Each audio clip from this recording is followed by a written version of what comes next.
tout cas bande ko balandi boza vraiment de partout bolanda biso to tondi bino boto du to pesi bino vraiment merci mingi ya kozala scotché kolanda bon émission na bino mokola lelo to le artiste Lolos dolingi to eba vraiment quel genre de musique ça là to eba bande ko balandi bolanda ba za na précision to eba vraiment musique nini yo ça là maloba na mboka.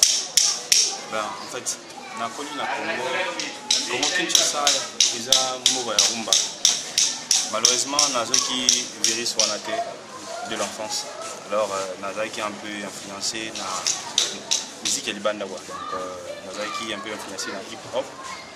Donc, il y a des musiques comme ça. Mais il faut que nous à moi idée quoi. Ils ont un peu musique de recherche. Voilà, il y a une musique de recherche. Musique de recherche. Est-ce que Bandego Balandigo bazolanda biso mokula lelo? Basuite Holanda tout le belango ya lelo ou ba monique to MB artiste na bango le Lolos. Est-ce que ba kuyi ba parcours na yo? Parcours na scène musicale, musique yo bandi lo bi on go ça la musique de recherche. O bandi en camp ezu yo tamboni poko matina lelo uku so maloba o texte la Bandego Balandigo no ba baza na position. Na bandi musique na 2003. En fait, moi na tengi na académie de Beaux-Arts. Par là, nous avons virus à l'arabe parce que nous avons un juli sérieux, nous avons un juli na tanga na Gombe. Alors vu que ni na kalato ebaki, non attends, vu que nanjili tebaki bana ya Gombe, bana ba français, bana ba nini, alors on attend na oti juli na tanga na Gombe, na comment qui un peu influencé na art wana ya hip hop. Alors on a commencé en 2003. En 2003, on a commencé la rap. Donc maintenant, on est en 2018, ça fait au moins 15 ans. 15 ans déjà depuis la scène rap, ça veut dire 15 ans. 15 ans dans la scène rap, c'est pas gay, c'est pas aussi une mince affaire. Ce qu'on a 15 ans jusqu'à là, depuis 2002, si on réalisé déjà la musique dans Oyozo Sala pour Bandego Balani base en précision et artiste. Alors on a 15 ans, on a sali na hip hop. Déjà, en soi, on a 25 titres, déjà on a sali. Bah, clip, on a 5 clips. Sauf que jusque-là, je ne pas les couilles à l'album parce qu'il faut assurer promotion. On a un album et puis on a osé comme ça. Donc, on a déjà la chanson où ils ont ça l'album, mais jusque-là, on a clip et on a ça l'album. On a 25 titres et puis on a 5 clips pour la sali. Autoproduction, c'est direct. Bandeko balandi na zanga mokote na plateau nako monopoliser parole te tout ça bon na chacha la baronne Luinga moko mopandisa ngo kaka na chaîne na bino o Congo Conscient TV yi paza na moi mituna utuna artiste na biso chacha bala mboka na yo na bité merci maman merci mingi bandeko barola na biso la chaîne mso kitoko Congo Conscient TV eza bonde ko na mino Charmi Luinga merci nende kunanga mayala nengo invité nga to zana artiste na biso munene a Lolos. Les jeunes artistes pour sentir car parcours na kata lemba pena donc ayebani quoi artiste mini vraiment itinga ça la genre à musique mini vraiment itinga ça genre à musique ya bokoko mini vraiment itinga artiste na biso yipsa mane ko bon en fait moi ce qui n'a salara mingi musique ya révolution c'est parce que na kolimbo muki na injustice quoi. Alors vu que na kolimbo na injustice biso na Afrika wa ndenge tokola ezalaka soki mukola sali logo okolo bane directement parce que c'est impolitesse. Alors en Europe mais qu'il est poté ça non normal. Alors bakanda na tango zokola au monde même ba sali logo mo loba mais mo vu que moi revendiquer ça on a qu'on a qui voit dans sa musique ce qui logo mon boy les biso to ba na tout kangai et ça n'a pas si c'est vrai dans le banc à tu vois à travers une chanson quoi. On a jeune garçon et puis les gambo on y ba fali ba ferré ba venir sower ba jibe ba ça la musique mo ko ma jeune garçon mo boy na musique ko na ba kokko musique déjà mini message quoi moni faut talara population abisso n'engezo vivre il faut tout révolutionner on pourrait pas être tous à l'eau moro ceux qui m'ont zo embe à lokolo il peut embiga lokolo non il peut ogoya na l'eau moro sala moi de ma part na ça la musique mo révolutionnaire quoi na ça la révolution par rapport il y a thème mo on a na monique na comment un peu facile quoi c'est un peu ça merci bandeko qui est mon collègue artiste nenga lobby to zong si bon maloba pas ne ko na biso ma ya Lolos Merci beaucoup, Charmine Luinga. Tout ça vraiment, on a les manières tout le baki. Bien on peut comprendre l'ambiance. Tout ça vraiment à la street. Tala rabota rane to fan de bino moko to kuta artiste na domicile na ye bino moni. To yambi le loko na bino artiste Wonder 1000 pattes Wendolos. Et ba penza pona ni ba penza ki 1000 pattes solo. Mais pourquoi 1000 pattes? 1000 pattes, tu éviter 1000 pattes, il n'y a pas de bébé, 1000 pattes, il n'y a pas de bébé. Est-ce que tu poses un macro bébé, tu n'es tout ça, moi, qui a une précision pour Bandeko Balandiba, base à une idée à mon camp, le bébé. Ouais, c'est ça. Bon, en fait, si tu sois bien à 1000 pattes, c'est parce qu'en moi, faculté de développer ma casse à part musique, il y a tout le bar qui est dans l'Académie des Beaux-Arts, donc on a dessiné un peu, la salle à métal battu quoi. L'université comme qui est sculpture métallique. Donc et puis à part ça, la salle avec au cinéma. Ça qui va série télévisée moi et les capés. Ça fait ça. Donc on a 5 ici art musical et puis on a 5 ici art plastique et puis on a 5 ici art dramatique. Donc tous les trois arts voilà. Vic ba art voilà, ba misalo belé isa 400 autres on a ngai. Ndi ba to ba mona ki mo ba benga nga mingi parti. Mais comme on est toujours dans l'Académie des Beaux-Arts. Donc ça fait ça. Merci beaucoup l'artiste Bandeko Balandi na bandi bozo capté biso 5 sur 5 place Bozali ndenge to lo bakaka to za lemba to kutani na artiste na biso Wonder Luindulos na yende toujours développer botika la vraiment branché na bandi artiste to kutana biso na kati po doza la pena ya reposer au fanda la street ndenge saleli. Merci mingi na bino bozo vraiment temps Rolanda biso bozo pesa temps na bino ya Rolanda vraiment émission na bino tout le belango ya mokolo lelo to za bon artiste na biso Wonder Luindulos. En tout cas, tokolemba te na koyebisa bino bosabone na chaîne na bino Congo Conscient TV oyo telemi kaka na tina ya kolamusa makanisi ya bato bozala penza ebele ya kolanda émission na bino mokolo et puis bo partager émission yango kaka tosenga na bino tango nyonso boza ebele penza kolanda biso boza de partout wana na moni yenga kubi tour d'Afrique na moni bongo longo ki mabel anen CG Kambala Matsanga Strata coach na dit que ba coaching na yo ezo sala bien bojo kongolo yenga zala na biso toujours artiste tozana elongo to epena kotala ona ndaku banda to banda to bi ebele ya to bi vraiment ebele banda ko balandi ba souffler mo muke na moi eloko moko boye emeka mo muke ko kotisa vraiment banda ko balandi na ba ya masona biso mokolo soko sela mo eloko mo boye esa mo plaisir malwa na mboka bon na on dit slam na bojo kongolo bisali de ça fait ça. Merci pour l'honneur. Tokomane tiba netike.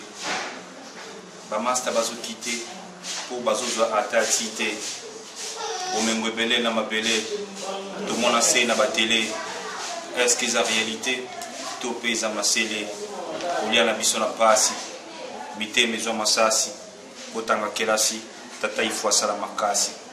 Butwa lelo na lili mingi pona bandeko kwa basi pona mbolongo mingi batekisi nzoto na lokoso bapisi bongo mituna eske mundele aza malamu na koyebisa yo wi aza malamu ayeli biso mafuta maputa mituka mais tobosana te apimela biso lipanda apesa biso na kanda abomela biso lumumba ayeli biso kinduba na kifakwa parce que condom to kadena na kala izalaka te batangisi biso na kelasi que la jeunesse c'est l'avenir metala oyo peuple africain mipesi na milangwa kuyiba kuluna kindumba bana baboitoli ce côté ya koyebisa yo na whisky na meli otie combien ata na lango italiote ata na tetuki italiote vanda nietala na miso mais c'est bien le lote tuki mituna lobby yokozala nani talatina nazotonga po ete lobby totonga.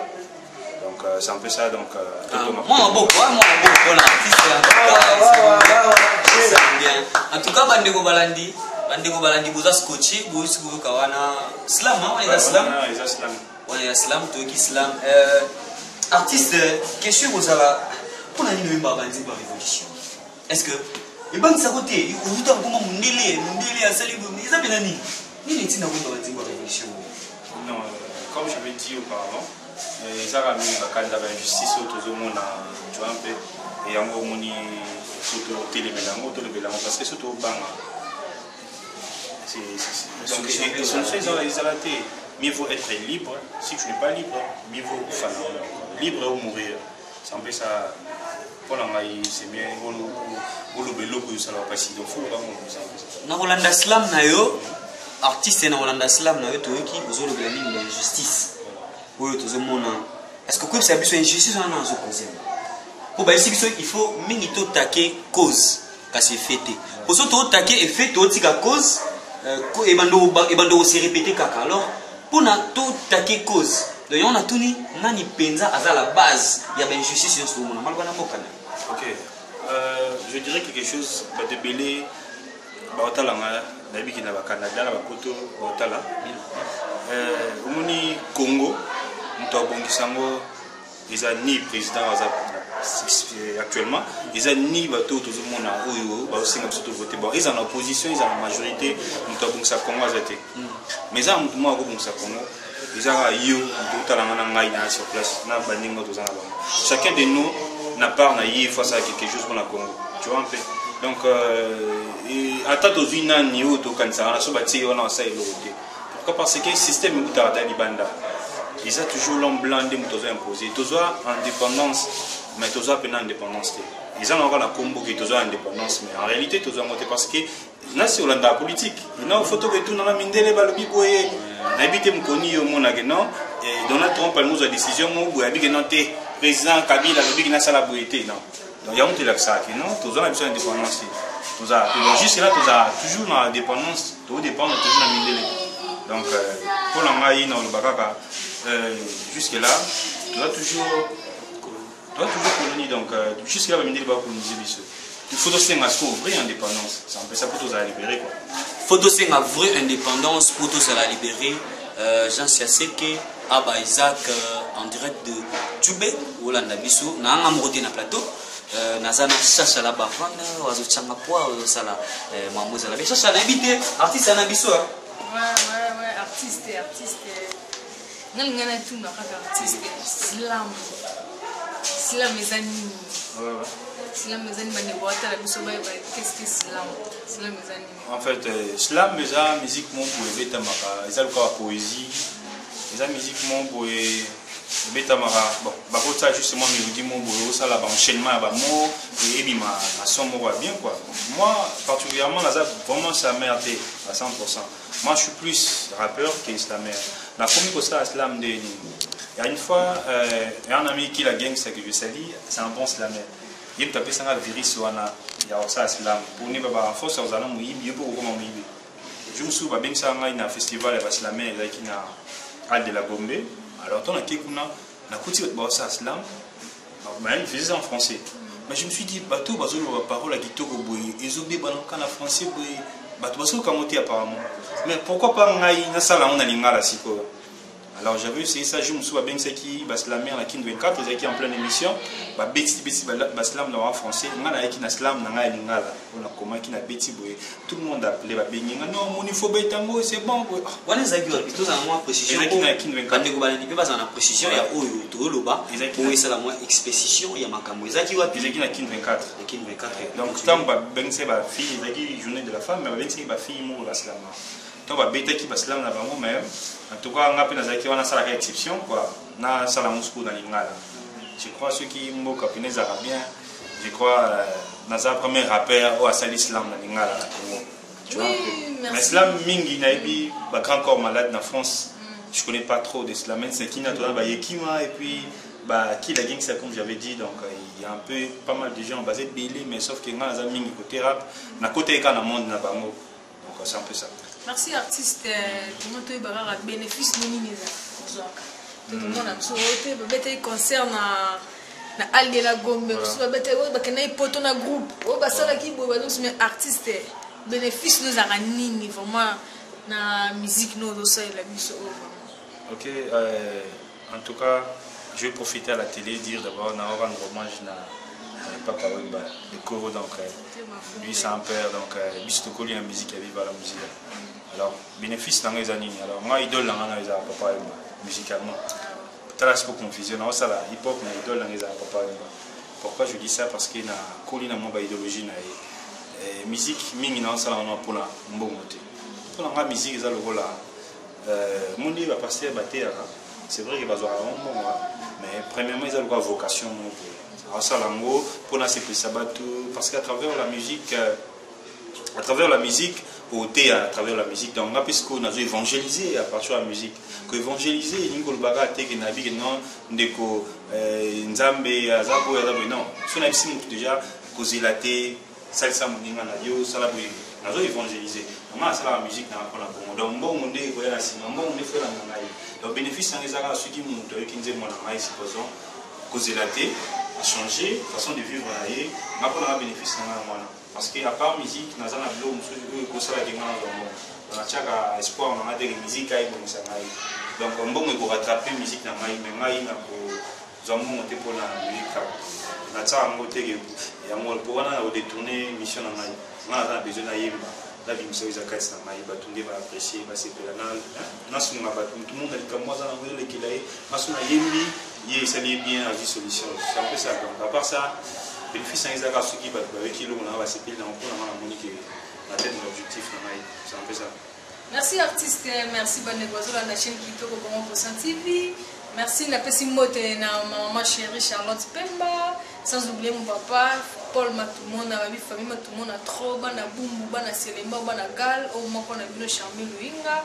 Merci na artiste na question pour tout nous pour répondre à question de facilité. Bon on a aussi malobé pas de connaître Maya Los Maya Kuti malobeza ombokane. Attends mingi ya ba e bozo ko bakaka couper cette confiance na bino to bozanga te tant on est sur couper ça bino ba matondi mingi na bino pe bozo sunga biso tant on est sur bozo tika biso te na ba conseil na ba suggestion to za penza na posa nango ha boti na ba suggestion na bino o za penza na posa ko contacter hein bureau ya tout le belango émission tout le belango a contacter biso na plus 243 90 77 210 70 na vaneli pour une meilleure audition plus 243 90 77 210 70 wana bozwa biso bureau na biso pona ba suggestion na bino pona ba conseil na bino o eza bon chaîne na bino Congo Conscient TV o to telemika ka pona na tina penza ya kona musamakanisi ya bato yandi na tina wana to yambaki bongo pona bino lelo artiste na bino Wonder 1000 Pats Lunulos yende tozo développer penza masolo lelo na misala na ye na o ya salaka tozo ko ba penza na émission na biso artiste 1000 Pats Wonder Montuna musu ekozala tomoni bamalo bakilo auto c'est la slam juste auto ko slam na yo est-ce que montuna ekozala est-ce que vous allez pas parler ou pesa ko mama na un kilo zoloba o ezo conscientiser bande ko ba ino to travailler yo moko eza pena ningi on travailler ningi pour réaliser makambo ya minene ko ezo sala na ba texte de maloba na dans un grand parole moi wakati na ngai intervenir à chaque fois na sala le moko ko eza un peu révolution donc il problème à casser la travail en coulisses donc à la peine juste là dans un moment où tu es bien dans la qui mais ça fait publicité de ceux qui m'ont allé à Pessingaï na oboyate na sala mais jusque là tout le réseau ça na travail na parole na travail na moso inspiration yé na commis donc c'est un peu ça Fumugimbango oni bebele artiste photo to le misaramo mo kambo ko na bandi ko Bolanda biso basa de partout vraiment Bolanda biso Fumugimbango tant lo ba Fumugimbango bato beli ba mona kaka bokoko to tsika olata bilamba to kini na mangwanda bona bo Fumugimbango sko Fumugimbango anda epesa ko maloba o yo zo lo ba wana ya boyo nyoso na mona ba révolution est-ce que eza ndenge meka mo tike mo na za ki premier révolutionnaire na Congo ce qui est le baboma qui est qui pour la révolution à Yosala il y a l'ingagité banois bazala esclave quoi donc vu qu'il y a qui premier révolutionnaire donc missionnions ou tout ça la révolution tout ça toujours bateau toujours la ndaïna sima donc ça idole la mission pour la révolution les plus vieux prisonniers du monde donc 30 ans de prison je crois donc ça c'est pas une mince affaire faut le bilan c'est un peu ça ouais bandi ko balandi Bolanda biso photo le bilan nyonso wana pour émission na bino zobinga mato le bilango to baki to le bilan nyonso les actualités nyonso eza ko le bilan o ezo senga bandi ko bayeba nini ya ko sala o esengela biso ko sala Fumugimbango 30 ans de prison eza guetté eza facilité anyo komaki pona biso ayiba ki luka motote ya mwana artiste lobi a possédaka na ye pour arrêter na ye pour apesa ye ba texte maloba ko loba ko yenda banda révolution siko processus ni sala beaucoup nyonso est-ce que au recours à pas mutu moko boye passer la slam pour ça la texte na yo to ndenge maloba na mboka na bon il y a Araboya. L'inspiration. Inspiration, il y a Araboya. Non, ndeti mikolo na slam on a eu noté comment. N'habitude ils sont bien à amis rappeurs. Na slam on a noté comment. Ils a la vie à Kin.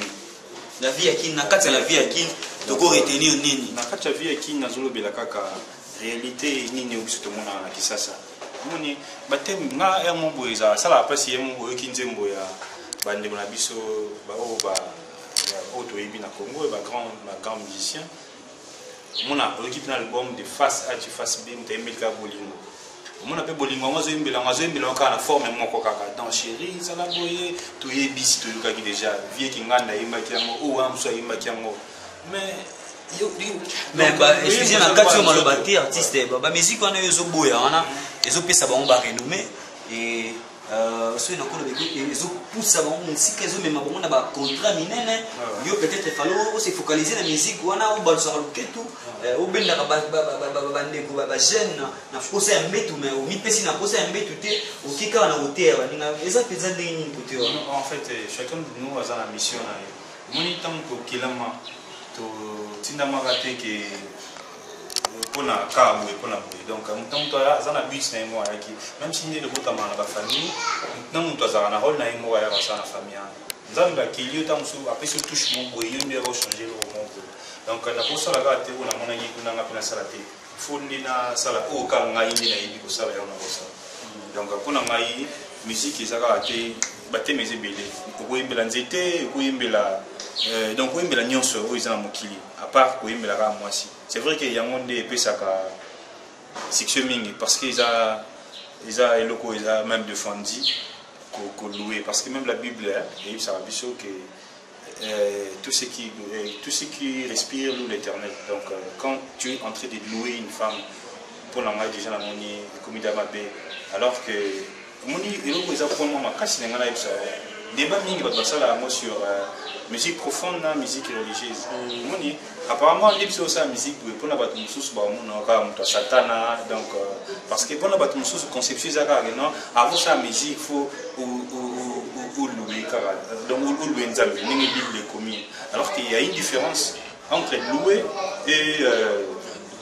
et adorer et chanter donc je peux chanter n'importe quoi la boyemba les banzimba la relation à l'école omoni ils en ont loué nazo yemba donc je t'ai expliqué à partir de la chanson alors c'est autant ba moi ça confusion na ba moi zo biso news ba moi ça ça mulongo moko voilà alors qu'ils a bien été faut toi ba ça la part des choses faut toi ba ça la différence parce que nga na nzembo na ngai jamais tu ko mona nga na zo moi si na tena place nzambe ndenge ba frère na musu ba sala ba mona mtazo ba geno le logo yo place yo tam musu za place nzambe sala ka po donc o tanzambe na maramu bwe.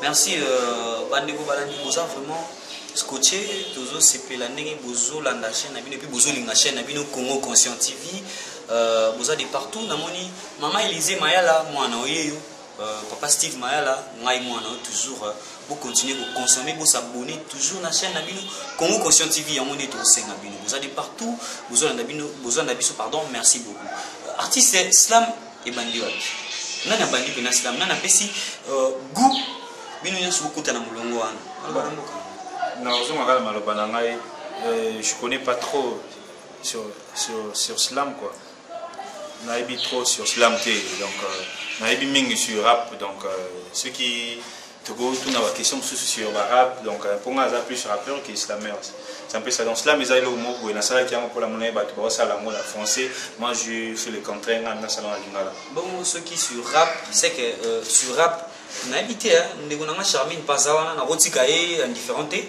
Charmine tous un artiste ceux qui ont maloba penza pesa ya lo ba pour bande basa na ba ndeko na artiste non ngena e bakaka est-ce que on groupe tous un groupe d'accompagnement des autres compagnies à l'époque tous qui na groupe tous qui na faire plus de 10 alors que vu qu'on est en train de grandir ma responsabilité comme batebele batikaki alors que biso ngai na préféré na continuer jusque là na zanga moko à chaque fois na za besoin na ça elo mo so na bengi baninga ba ko accompagner na ça nazo préparer déjà sorti album na ngai et bozala éducation musicale jusque là na Zana plus de 25 titres, on a déjà la Betagi. Alors, ce que je vais faire, c'est qu'on a trié ensemble, le staff et le bureau, pour trier la chanson niveau éducation musicale. Quoi. Parce qu'il y a plein de titres, les titres, ça le rôle là. Abalaki na buzoba, totonga pototonga, famille lelo, causer la thé, à qui la faute, amour est complicado, Midesha Beber. Donc il y a plein, donc Satan a salon nini, donc je crois aux autres titres on a déjà ils sont quelque chose quoi. On a peine album ils ont la limité, on s'est na batunion sur base à mon patient, vous attend déjà sur YouTube il y a quelques titres ils en ont côté pour tala déjà. Vous s'abonner à la chaîne Emotion Kitoko comme Kosa TV et puis bolanda musique na biso Windulos banzembo kitoko biso zaki toyoki banzembo menebite quoi banzembo kitoko bo consommer yango bolanda yango et osala bien na zoksi baloba pa ndeko na ngai Mayalos artiste Windulos le besoin préparé album voilà non limité Kesiko album olobi titre nango éducation musicale. Éducation musicale. Voilà. On a une éducation musicale. En fait, on a éduqué à partir il y a dans la vie donc éducation musicale. La musique plus éducative quoi.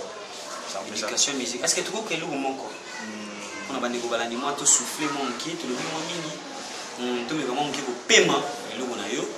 En fait, tout mais comment qui au paiement bandé balani on a dit sur base là vraiment satisfait. Bah il dit que non tu as mis l'Indulos. Bah il bah l'Indulos ça ça la moi il au moins OK. En fait, dans ça là moi encore cela moi où ça na quatre albums moi c'est la vie à Kin. OK. Tricher pour réussir, étudier pour comprendre. On est où à Kin? Ici, tu peux être king sans royaume si tu as la thune. Devant l'argent, les juges s'inclinent. Même les dossiers noirs deviennent clean. Pas de monnaie, pas de soins. Ici, ces médecins prêtent serment d'hypocrite. Qui parlera de nous? Les politiciens corrompus jusqu'aux dents. Litié, lilié, litiété, liliété. Coupure du courant, délestage même dans nos couples. Donc, merci à Stéphane Abeti Nongo. Ozo Lubana eza benda yango. Ozo Lubana bina beti bina mabongo po ozo procéder na bilo mo bien. Na loba na ko tamsu mutako comprendre rapidement. Moni kin via kin na yona de la terre. Et ça vraiment pour la iso la ndiamo. On a bien ce médecin donc ce médecin prête serment d'hypocrite. Les gens qui n'ont pas font peine à voir là après que serment d'hypocrite. Après que serment il ngani na zabu inazana kuna kubiki saba tunosala. Donc on a les gens là-bas vie musu ba kina ba vivre et ça pendant il a parlé au quotidien pour éliter lié. Donc au titre donc coupure du courant de l'estage ils arrivent là bas courant mais quotidien n'a pas couplé dans le de mon année lobby donc tu vois un peu donc comme un peu bizarre quoi je crois bah tout avec un titre il y a la vie à King bah on s'est retrouvé et puis à part ça bah on va sur ma famille déjà on c'est le meilleur titre wana kanti vraiment on a bandi to solango na mikolesia artiste yo webi etando média eza motu eza cher ya moi moto ke moi motu na msu ezala obi album eza éducation musicale ya wana mais you oyembe éducation musicale mais surtout parcourir pour na vimo to yoka bachana yo on a kweka ko yebo ikena sola na yo oyo sala na suite on yoka sana yo mais na yiki chamo lobi Midesha Beber. Si on a mis Midesha Beber, et on a des gens portugais. Jules Mayala a dit portugais, Osé Mayala, Neige Mataya, Ruben Adé les babi qui portugais, pardon. On a bien éducation musicale, mais on a mis Midesha Beber, on a l'accès qui est beau tic en anamela. Ils ont éduqué par la musique. Mais ni les autres, ça va te battre. Mais n'habitez, expliquez ce côté-là. Ils ont des animés. Midesha Beber, donc en fait, ils ont né au bien, beau tic en anamela. Et mon bon divertissement pour l'album, au bêtis dans l'album, conseiller, mais mon bina tobina. Mais même si la télé de musique on a pas tobina, mais conseil ils avaient en 4 il y a soi-disant bozo barana. parce que on a travaillé côté conseil ndetini boyo yo je va déjà botika ngala mela ya lo ndebi na okipe na nzimo mo beti na whisky o check combien badilo mo boye baslam na yo wana na ici ba botika ngala mela pourquoi parce que au moins na nzimo wana lobi wana doit alobeka ba côté négatif ya masanga parce qu'on a l'équipe comme ça côté positif ya bien au moins ils sont d'abord ba mela masanga tu vois un peu si on tabotami bameli masanga pour nosepela omoni masanga eyambaka moto dès le bas âge dès dans la France masanga eyambi et puis même jour où okufa masanga pe kaka ekoyamba yo vous comprenez et puis na suka nango na jouer l'intelligence ya bato na bokasi neti kaka na sepeli mambo osali mais na suka napesa conseil ozomela kanisaka pa venir ovia moto esuki kaka na masanga te so oyoki na nzembo wana oyoka toujours touche ya conseil eza na nzembo wana donc yango moni nalingaki bato bacomprendre un peu effusion nanga naza nango donc nabeti nanga nzembo nayebisi bino mide chabeber mais na suka nango nayebisi bino bien ozomela kanisaka mpe avenir parce que na via moto esuki na masanga te c'est un peu ça donc eza pena te ke nabungi nga aza toujours na nzela na sakani kaka na espoir bato asakani kaka na esprit bato balandi bozoyoka artiste na biso bozokapte 5 sur 5 vraiment na bandako na biso bolanda Congo Conscient TV ndenge tokosenga na bino chaque fois bosabone na chaîne na bino Congo Conscient TV oyo ezobomela bino baémission ebele nini nabaki nazanga moko te naza na ndeko na fait comme eza nzembo bandeko tonga tokenda ngo na studio bakeyoka nzembo na emeli bandeko zo ba diaspora fait comme Christophe Colombe fait comme Diego Cao bango bayaki na fait comme on a ngena lobila oh bakoya kozwa bakei na c'est l'artiste tout ke mbangu ndena na temps lobela ngo fait comme wana yo osali fait comme quoi nini po bato ba okende bamoni ke non awa ba okemba ba préféré bakina on kuna moi surveiller est-ce qu'on va faire comme eux pourquoi non je veux dire fait comme comment au moins ni temps mondela kia